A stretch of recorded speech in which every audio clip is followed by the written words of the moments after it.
જય માતાજી દોસ્તો, જય શ્રી કૃષ્ણ। સ્વાગત છે તમારું નવા વિડીયામાં।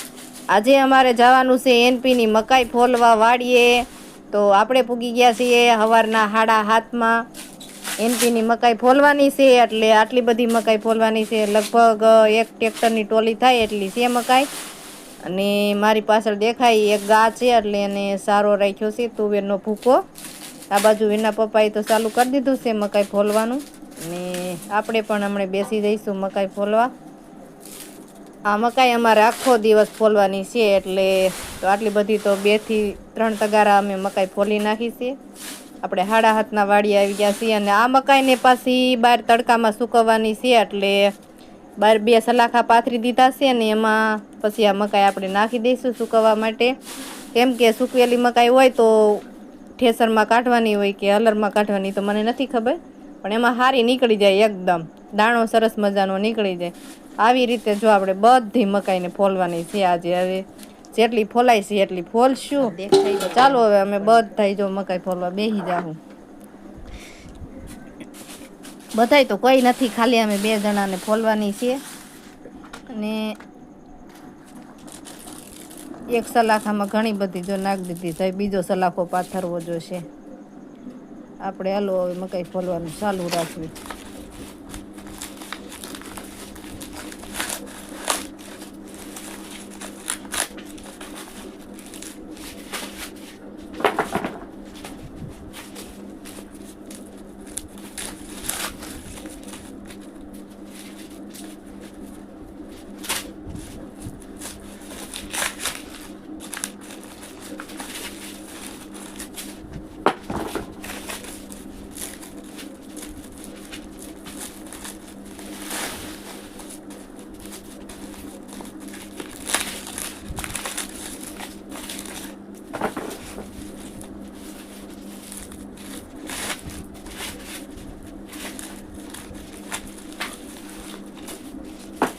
આ બાજુ છે ને આંબા છે, 2-3 આંબા છે અને આ તો આ લગભગ 2-4 વર્ષનો આંબો છે।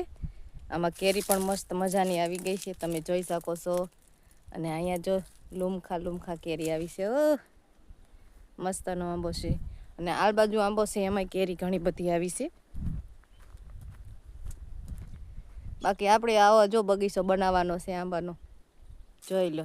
ઝુમખડી કેરી છે એટલે ઝુમખા આંબામાં કેરી આવે। આંબામાં જે કેરી આવી નથી, આમાં બધામાં આવી ગઈ છે। આંબામાં બહુ સરસ મજાની કેરી આવી છે, આ રીતના આવી છે। તો હાલો આપણે વાતું કર્યા વગર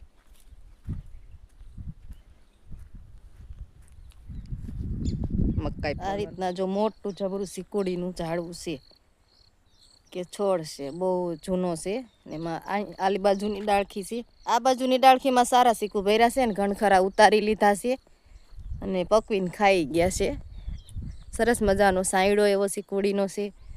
તો હાલો હું હવે આ બાજુ જો લીંબુડીના ઝાડ છે, અહીંયા લીંબુડી, મીઠો લીમડો, અહીંયા છે બદામ।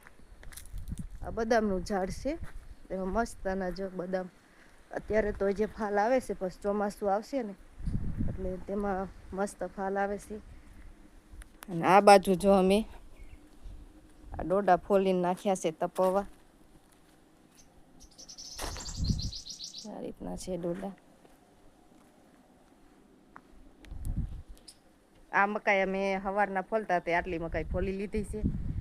તો ચાલો હવે આપણે મકાઈ ફોલવાનું કામ ચાલુ રાખીએ।